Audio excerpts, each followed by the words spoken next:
Welcome to the latest edition of the Giants Hangout, our weekly roundtable discussion as we recap the latest game, also look ahead. Lance Medow, Russ Salzberg, Howard Cross with you. A heartbreaking loss for the Giants in Week 8 as they folded the Jets in overtime, 13-10. Plenty of takeaways from this game. So we're going to hit on three major themes: the defensive performance on the final two drives. We're going to get into the offensive philosophy overall in the wake of Tyrod Taylor's injury, and then some missed opportunities on special teams that perhaps could have at least cushioned the lead. So I want to start, Howard, on the defensive side of the ball, because overall, if you look at this game, a solid defensive performance. I mean, they kept that Jets offense in check. I don't think anybody's going to dispute that. But you know, in football, from being a former player, you can play great for 59 minutes and 30 seconds, and who knows what's going to happen in the final 30 seconds. And that's what I really want to focus on, because the Jets offense, they had 1 third down conversion going into those final two drives. They had not been able to move the chains, and they get their two longest pass plays for Garrett Wilson and Allen Lazard, Howard, on the last possession in regulation to ultimately force overtime. And the Kayvon Thibodeau penalty was huge because it stopped the clock after the reception. So what I'm talking about is the little things, the nuances of the game, unfortunately added up, and it went against the Giants' defense with the game on the line. Actually, if you want to go nuances, one of the nuances in the game that probably would have ended the game in regulation that no one's talking about is the referee spotting the ball. The referee went up after the kid got up. They kind of separated. He didn't check the line. He didn't do anything. He put the ball down and ran out of the way. He tapped it, though, Howard. He tapped the ball. No, that's allowed. He put the ball down and he ran out of the way. That's never, you don't see that in any games. If he spots the ball, if he looks and then actually spots the ball, then that's it. The player usually has to hand the ball to the ref. He just and moved. That gave them a chance to win the game. That's one. The other thing that gave them a chance to win the game, after the tackle, they just popped up out of the air, like they were trying to spot the ball themselves, the defense. Take your time getting up. That stops the game too. The things you're talking about after the Giants go down and don't kick or miss the field goal, which almost got blocked, it is like they had to make a play eventually. You just run around, somebody will get open. Just run. Just don't even try to run a play. Just start scrambling to one side or the other. Run as far as you can. Don't take a sack, but somebody's going to get open. They just ran scramble rules for the rest of the game. It became backyard football after that. That's hard to like cover or get to. If you don't get to him instantly and he just runs around in circles and buys time, somebody's going to get open. You can't cover for more than 3 or 4 seconds. That's not a breakdown. Yeah. That's just the game. Well, and Zach Wilson's legs did make a difference, to your point, on that drive. And Russ, I would just add to the fact that all relevant points that Howard was talking about, but, you know, regardless of how challenging the quarterback presents, I'm looking at the whole piece of the pie here where the Giants defense had been on point for the entire game. And Wink Martindale's scheme was really flustering them. And all of a sudden, in the final 30 seconds, Zach Wilson makes his 2 best throws of the game, which were nowhere to be found earlier in the contest. Yeah, I mean, I would agree with that. You have to, let's remember one thing. You know, you could talk about this game being a defensive game. It was certainly one of the ugliest games I've ever seen or been to. But that said, remember the Giants defense. I mean, it was just left up to them. I mean, they knew their offense was not going to do anything. They knew it. It was Saquon was going to run the ball. The defense had to keep the Jets stymied, and they did. Now, the last 2 plays, yeah, I mean, to me, it was a head scratcher. We've seen crazy plays before, but back-to-back 29-yard completions, from Zach Wilson. I mean, he threw for 240 yards in the game. 50 of those came on a flip pass to Breece Hall, and then you had another 58 right there. So the Giants defense did it to the end. And I guess part of the discussion, I know a lot of the driving home, I'm hearing the debating in the car, on the radio. I'm hearing it. I'm reading about it.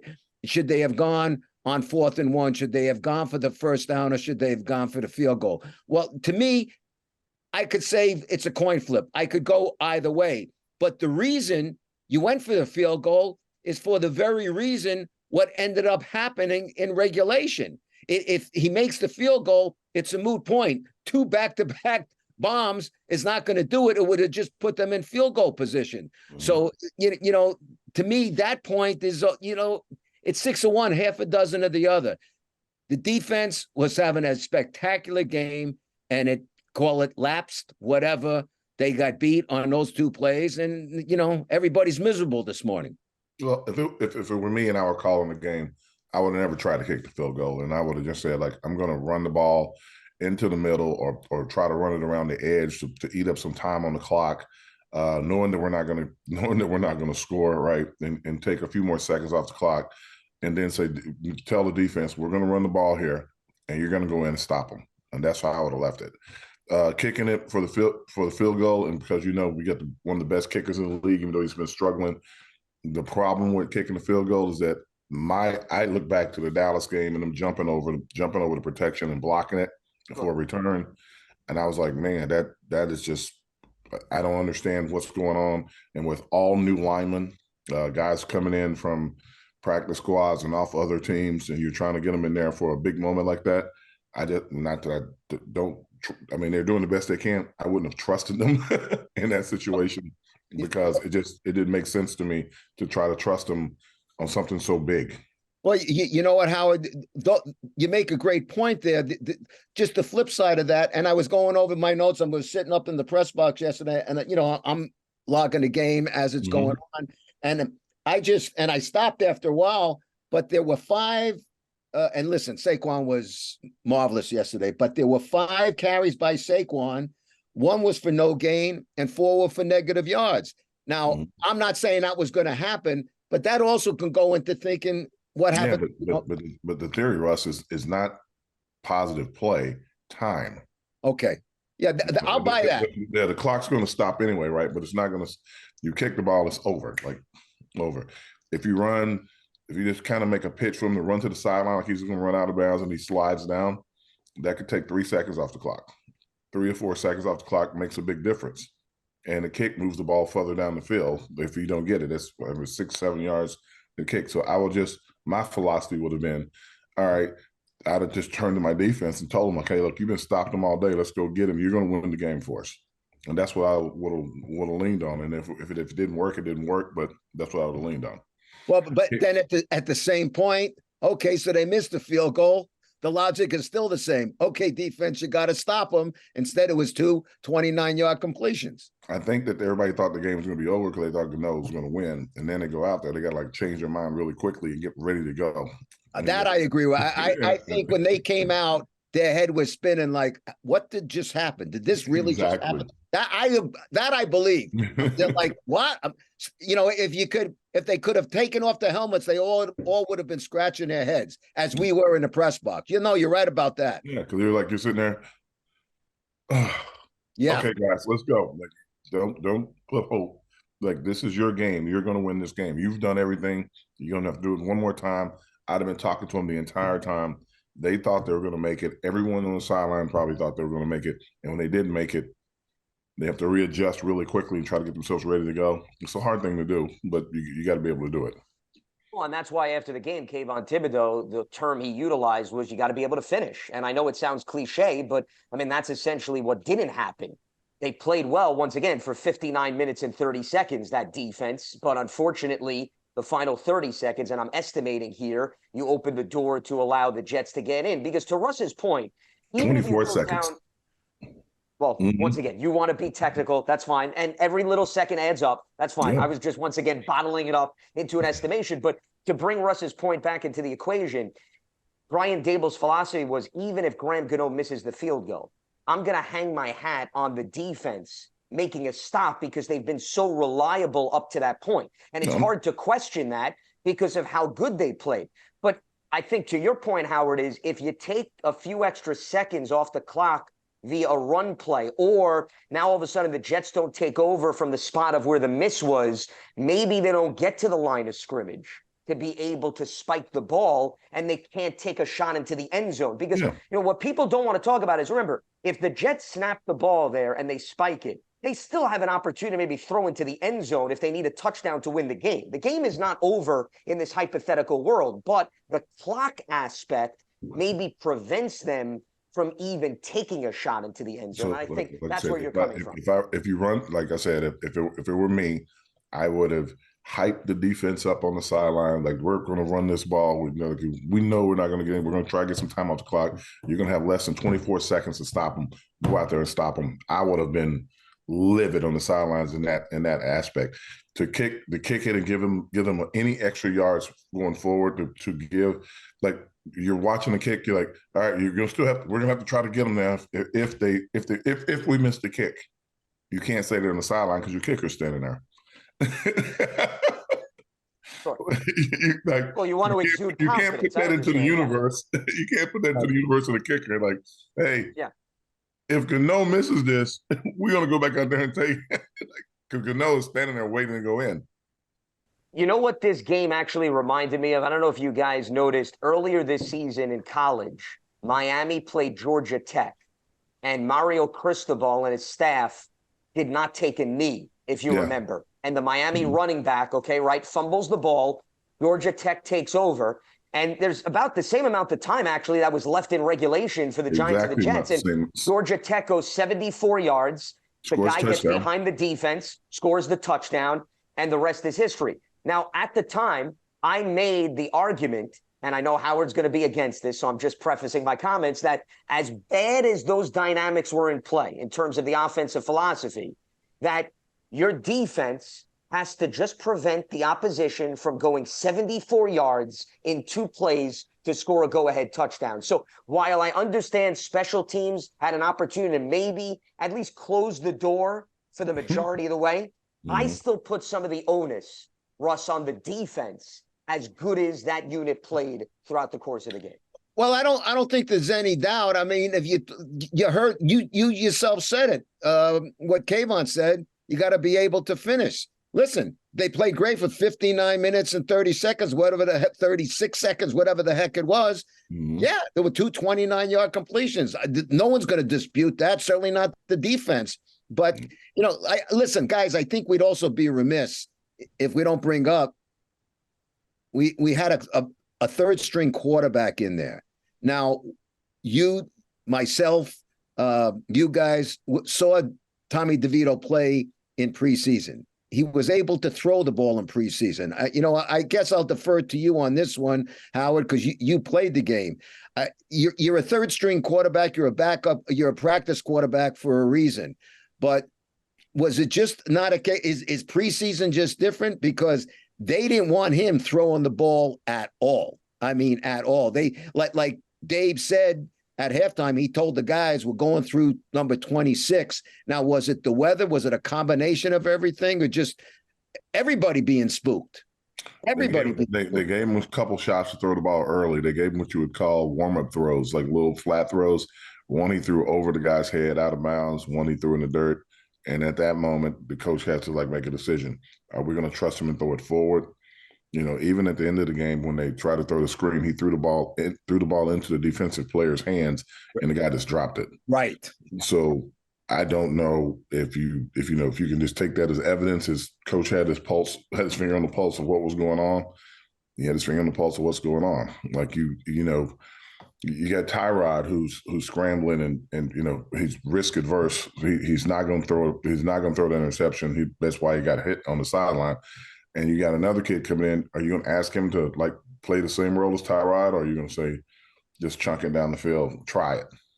Howard, you were standing on a sideline. You mentioned Tyrod, and let's hope to God he's okay. But talking about Tyrod, it looked to me, and a couple of us were talking about it. It looked to me that early on in the game, he was a little jittery. When I say jittery, he was looking to run out of the pocket right away, as opposed to maybe taking an extra second to find the receiver. Now, I don't know what it's looking like down on the field, but from where I was watching up in the press box, it looked to me, as I say, just he had quick feet. In all fairness to Tyrod, he pulled the ball down quick. He had some time on some plays. I know he got sacked a couple times, but he had a lot of time on some plays to actually go through progression and look. And he was watching the rush more than he was watching downfield. And if he saw any color coming free, He was like, I gotta make sure that it was more. It looked like he was going out. I need to make sure I can escape more so than I need to see who's open. And the escape thing started to bother him a little bit earlier. I think the Waller going out of the game early got into his head also. You know, that's the safety net to throw the ball underneath a lot. And we only had one other tight end active, and Bellinger, and he was trying to chip to get off. So I don't understand the philosophy of how he plays quarterback, but I know that there were opportunities for him to like step back. Let's take a look. He might hit the check down. He might have been able to hit somebody coming underneath, but he was out after he hit his third step. I don't even know if he took a look down the field sometimes. So I don't know. Again, is it just him saying I'm going to use my legs, keep it safe? I'm not going to risk it in the rain, because he did try to roll out one time and throw the ball, and the ball slipped out of his hands. So I don't know. Well, that was the play he got hurt on. That was a play he got hurt on. Yeah. So, that was the play he got hurt on. Yeah. So no. I don't know. I don't pretend to know how hard it is to throw the ball in the rain, because it's definitely harder to throw it and hold on to. So he was making decisions what he thought he should be doing. Well, and I think that goes back to the question that Russ posed with respect to the philosophy once DeVito comes in. I think there were a lot of influences. I think number one was what happened with the weather when Tyrod was in, as Howard was just talking about. And now you have a far more inexperienced quarterback in not ideal conditions. And I think, as Brian Daboll admitted after the game, they were not hiding the fact that this was a very, very conservative game plan. And it seemed as if we're going to win this game by committing less mistakes than the Jets. And as long as we don't put the ball in harm's way and keep moving the chains and milk the clock and rely on our defense, we'll be able to do that. And once again, for 59 minutes and 30 seconds, it seemed to be effective. And if the Giants hold on to win, perhaps the conversation is very different about the coaching staff approach. It changes because, of course, what happened in those final 30 seconds. Now, do you want to see your quarterback try to keep the Jets defense off guard a little bit? I think anybody would say yes, because, let's face it, guys, the Jets defense knew what was coming on every single play. And the Giants, they still, to their credit, ran the ball effectively with Saquon. But could you maybe catch them off guard here or there on a short pass and maybe set up a more manageable third down? So when I know you keep saying that, but you're excluding the evidence that they gave you. They tried to throw the ball with him in the game a couple times to the side. He threw it over the guy's head, and then he threw one in the mud. So coach is looking at it and going like, "Oh, absolutely, yeah." So in your view, try and throw it, right? So they tried. They tried to, these are what they call warm-up throws. These are confidence builders. Let me give you a little confidence builder to get you kind of in the floor of the game. I know it's a big game. We're not going to ask you to throw it down the field. We're just going to ask you to dump it over here and dump it. He threw one to Saquon that was behind him. It looked like it was going to be a halfback pass. Saquon had to go behind him to catch the ball, to catch it, because if he didn't catch it, it would have been basically a fumble. And now that's when you're seeing that doesn't give you any kind of indication you want to throw the ball forward down the field. Well, that also brings us, to the question, and a lot of people are wondering, if you're not going to have faith in the guy throwing the ball, then why is he in the position he's in the first place?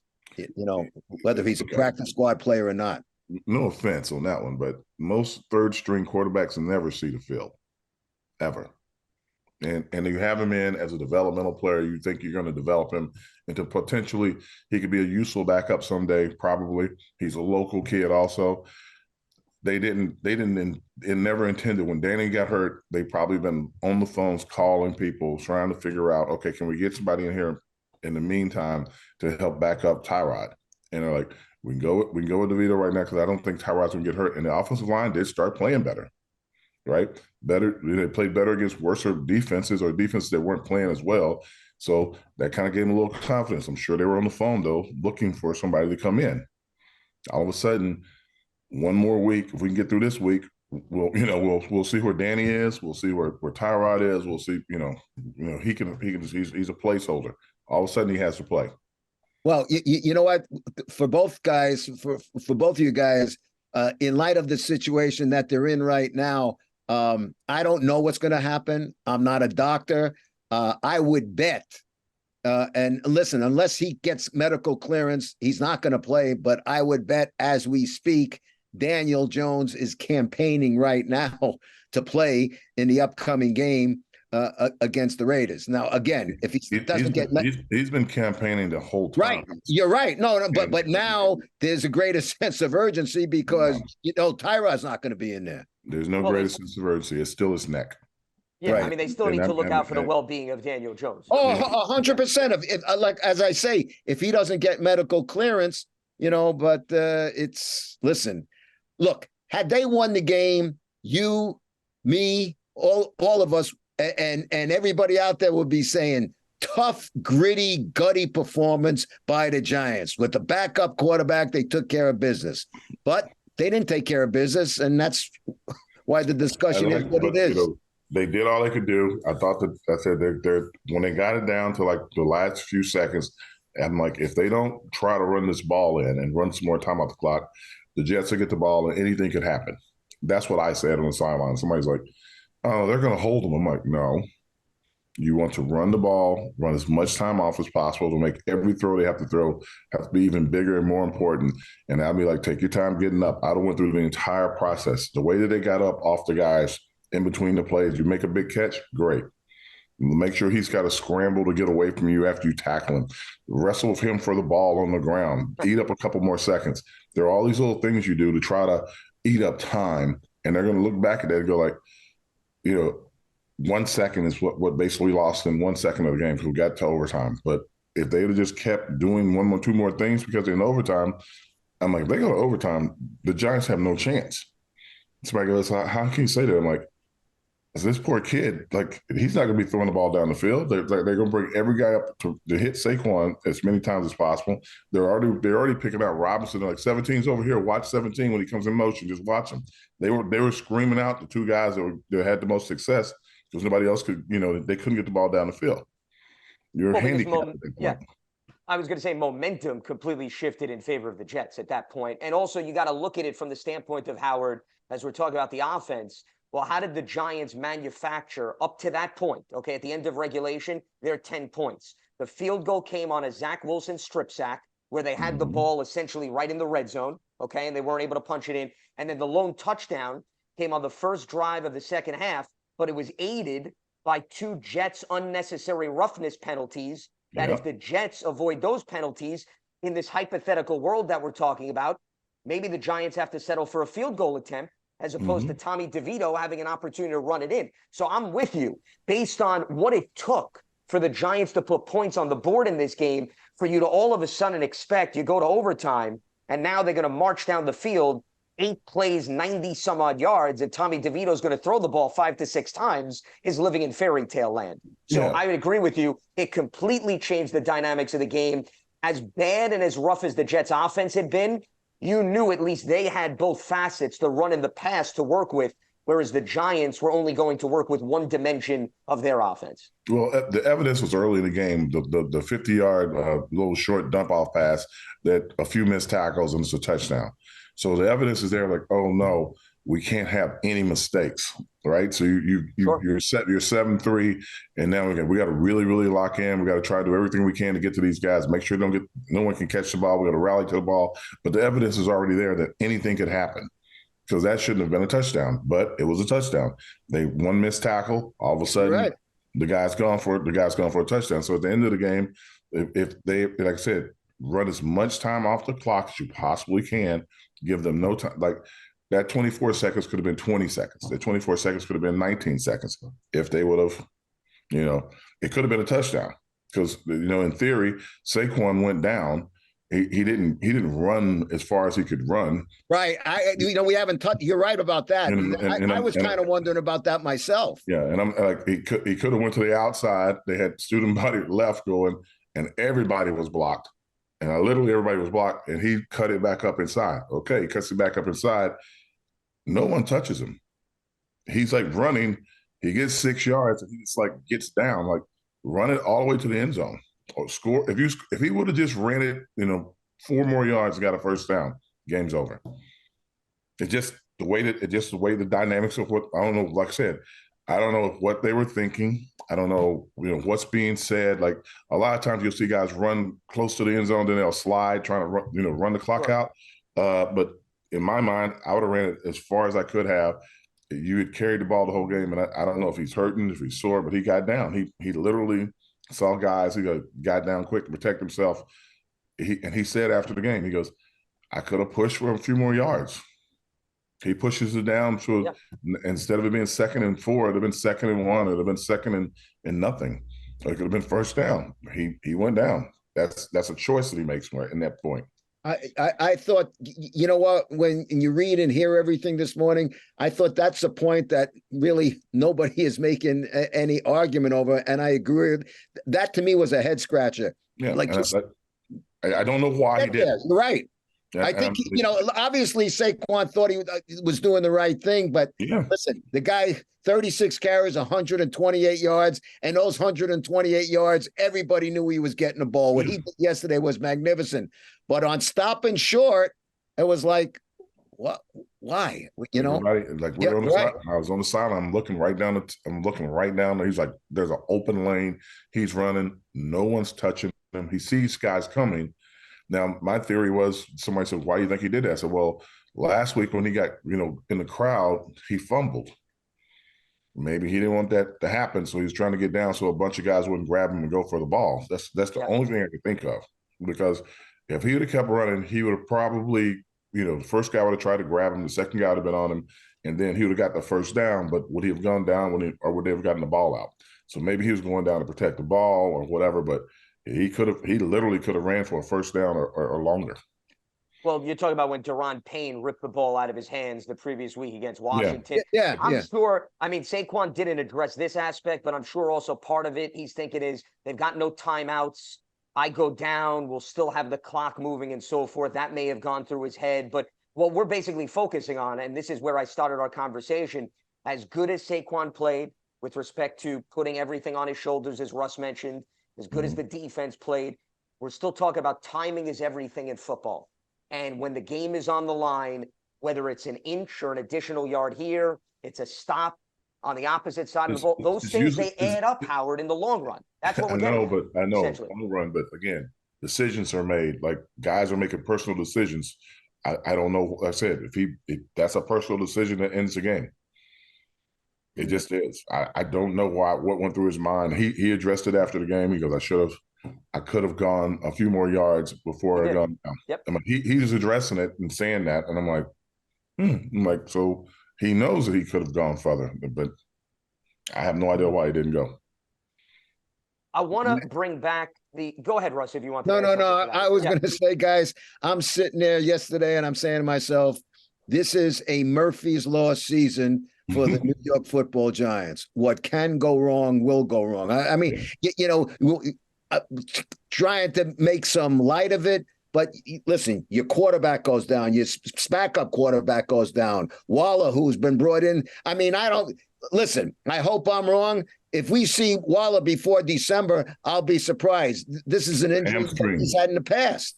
Sure. Yeah. He missed time even last season with really, sure. I'm watching this and I'm saying what can go wrong will go wrong. An offensive line that's held together by crazy glue. It is what it is. What can go wrong has gone wrong for the Giants this season.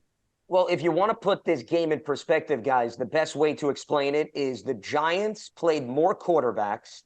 The Jets played more centers because they were down to their third string center in the first half than the two teams combined for third down conversions. They were 0 for 18 in the first half combined. So we had more centers for the Jets and more Giants quarterbacks out there than actually moving the chains on third down in the first 30 minutes of play. The Jets were 2 for 15 for the game on third down conversions. The Giants were 2 for 19. Really? Well, when I say ugly, I'm talking ugly, bad ugly. 100%. And that goes back to, I want to just add to, you brought up the topic of Tommy DeVito and why a quarterback is utilized if maybe there's not full confidence.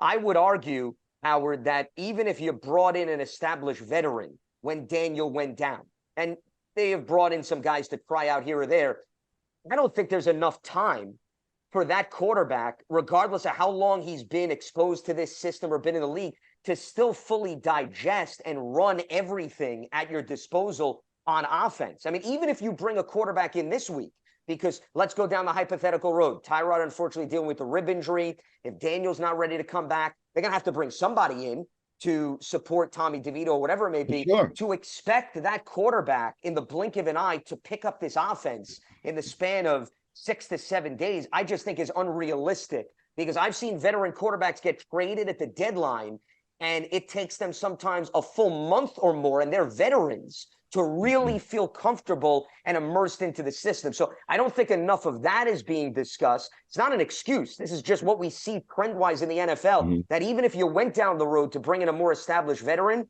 still no guarantee your whole playbook is at your disposal with that new guy under center. Yeah, but you don't need your whole playbook.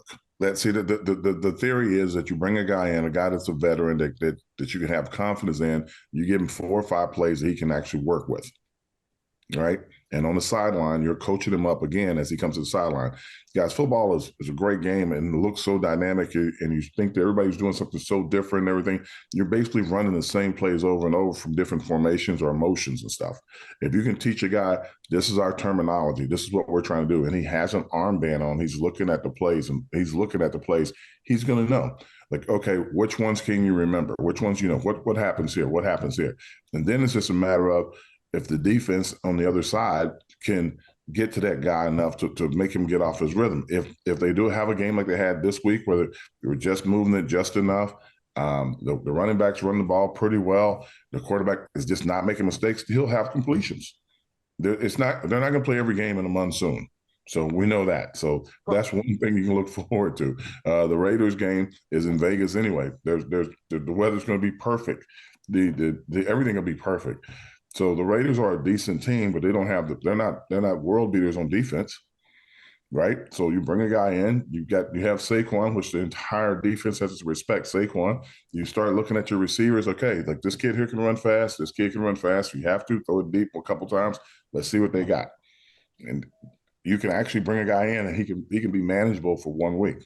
Well, if you're bringing a guy in, Howard, I mean. And I'm not advocating to go against DeVito. I'm just saying you could bring a guy in for the first week and he could make a difference. But that's my question. To me, if let's assume Daniel's not playing this week. Okay, let's assume he doesn't get clearance and he's not playing, and they bring somebody in. To me, whether they bring somebody, well, not whether they will bring somebody in. To me, DeVito will still start the game. I would think. Not necessarily. Okay. Yeah, think back to the Rams and Baker Mayfield. He brought him in like on Wednesday, and he started the game for the Rams that week and won. Right. So when I'm telling you, if there's a veteran out there that they know that's out there available, the problem is he's probably on somebody's roster and they're gonna have to trade or do something to get him. Well, there could be a few free agents out there. There are right now some veterans, even some guys that were exposed to Brian Dable. I don't know if necessarily they have to go the route of trading, but keep in mind with the Baker situation. Name 2. You know a lot of guys. Name 2. Well, Matt Barkley's out there. Matt Barkley, okay. And Matt Barkley was exposed to this offense. So, I mean, there I think is a reasonable name who you don't have to go out and give up resources. But what I wanted to add was that Baker Mayfield situation. Keep in mind, the Rams were decimated by injuries. There really wasn't much flexibility and choice at that point for Sean McVay. And that game that you were hitting on was a Thursday night game against the Raiders, coincidentally. And now we're talking about the Giants playing the Raiders. I would just argue the dynamics were a little bit different, because I think what Russ is bringing up and what I'm indicating is you could prepare a veteran, Howard. I'm not disagreeing with you, but I think it's fair to say Tommy DeVito knows more about this offense than anybody else you're going to bring off the street. Yeah, regardless of your level of confidence, Howard, and Tommy DeVito, because he's been here the entire offseason. He's been exposed to what they've been running more so than any other guy on the street. I appreciate it. If the guy is a developmental player, you want him to be a developmental player, you hope that he can play, and I'm not against Tommy DeVito at all. If there's a veteran out there that they have a little more confidence in and that knows anything about the offense, they think like, okay, we need a Band-Aid. The guy will come in off the street, they'll teach him some basic plays, and he'll be ready to play. DeVito might go out and be a world beater and play and could play and do very well. Or DeVito could be out there and be like he was in the game, and they can't even get him started on confidence throws. So your guys are asking him to be somebody that he isn't right now. And I know the circumstances were big for him because he's in his home state, in his home stadium, playing against his two hometown teams. Playing with his two hometown teams. Everybody's there. All of his buddies are in the stands. It's a big deal for him. But it's a monsoon and everything's going crazy. We'll be away in Vegas. Everybody will be ready to go. If you bring a guy in, and this is how I'm looking at it, if you bring a guy in, somebody that you have confidence in, like they'll be looking at, today's Monday. They're looking at people now. Somebody's in the building probably as we speak, and they're talking to them. Yep. They're like, they hope Tyrod gets better. I hope Tyrod gets better really quickly. I hope Danny gets better real quickly. But they have somebody in the building right now. Now, the question is, who's going to want to come here and play behind that line? Not many people. Well, but if you're out on the street, okay. Do I come in for your only opportunity? Yeah. It changes. I'm going to come in and get beat up for a couple of weeks. I come in and get beat up for a couple of weeks for a paycheck. Yeah. So that's what you're looking at. Paychecks will do that. Paychecks, as you know, how it will do that for people. Man. The almighty green. It does change things. What I also didn't think helped the Giants' cause, and I'm sure this influenced Brian Dable's philosophy, which I think you were alluding to, Howard, is think about it. Tyrod Taylor's getting first-team reps this week at practice. Daniel Jones, remember, Brian Dable admitted that he's been running the scout team, and normally the backup does that. That could have been a potential role for Tommy DeVito. So DeVito, we're talking about mental reps for the most part. This is not an excuse. It's just how much work did he get with personnel this week is my point. I got you. The way practice is run, the first-team guy runs the first-team reps. Then the second team guy goes in and gets some, shadow reps of those.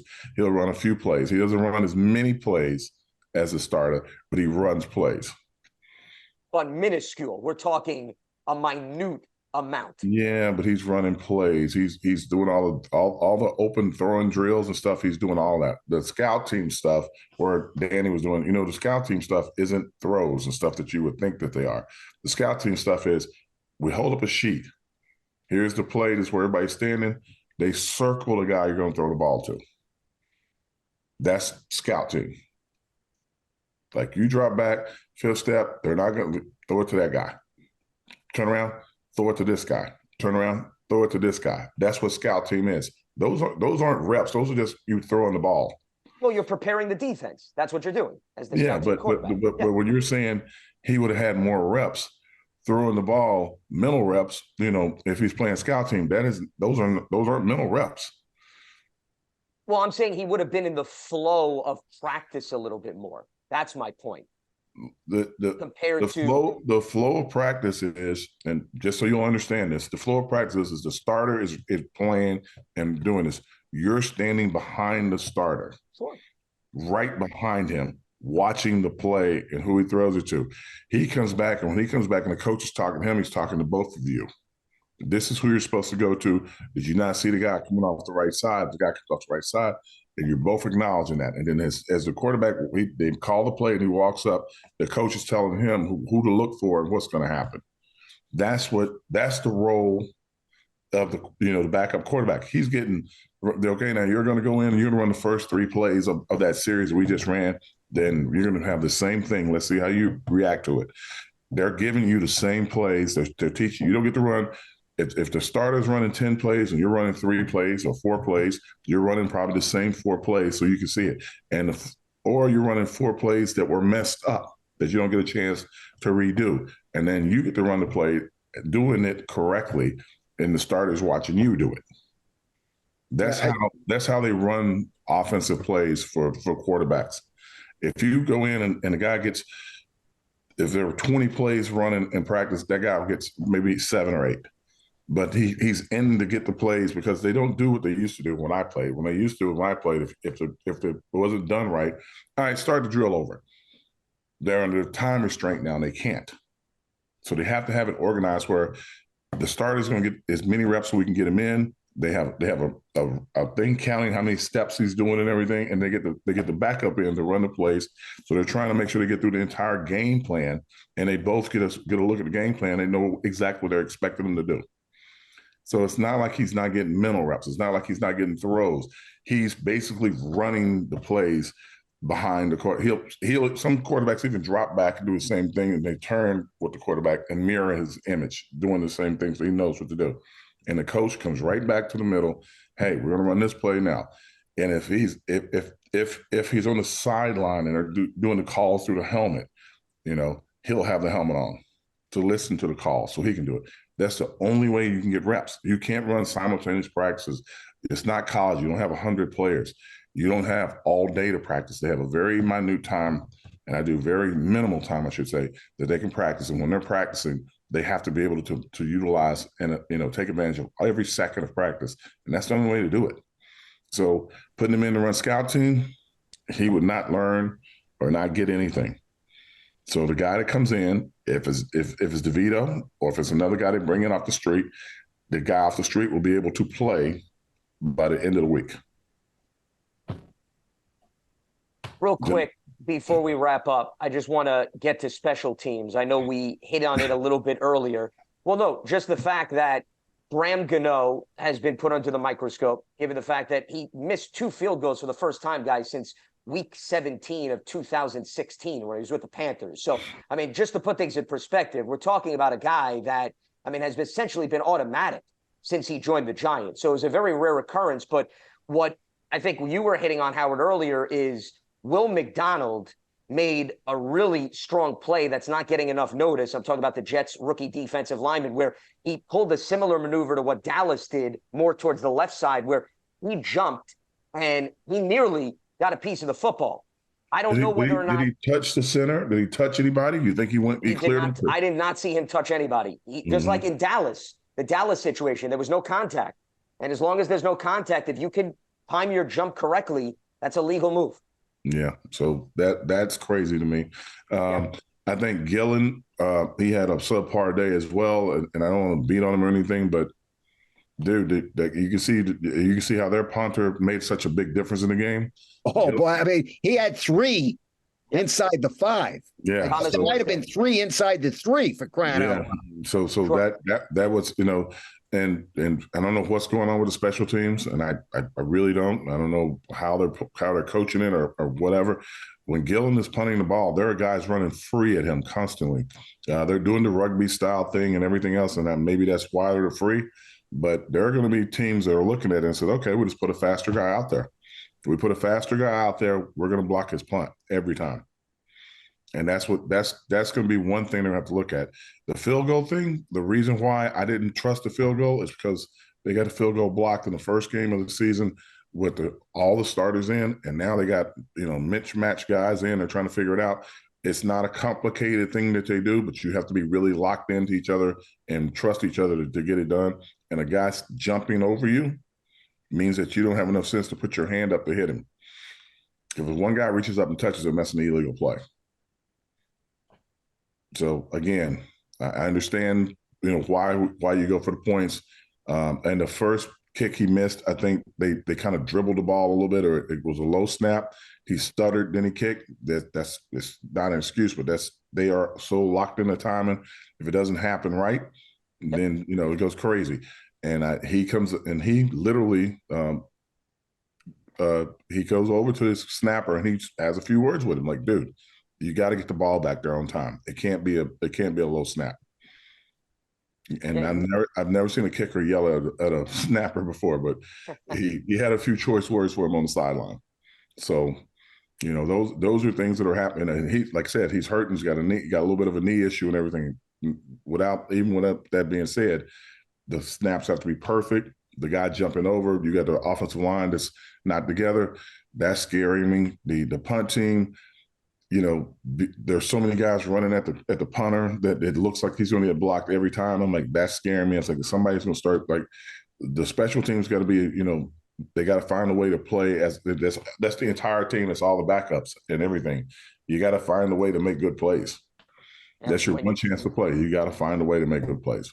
Sure. And when you try to stay in games and you're playing a lot of close affairs, the field positioning adds up. And I think we've seen that over the last few weeks. So we'll leave the conversation at that, as this is the latest edition of the Giants Hangout. A tough loss for Big Blue as they fall to the Jets in overtime, 13-10, now 2-6 on the season. looking ahead to the Raiders on the road next Sunday. Lance Medow, Russ Salzberg, Howard Cross with you. You can watch and listen to the latest edition of the Giants Hangout on Giants.com, the mobile app, and your favorite podcast platform.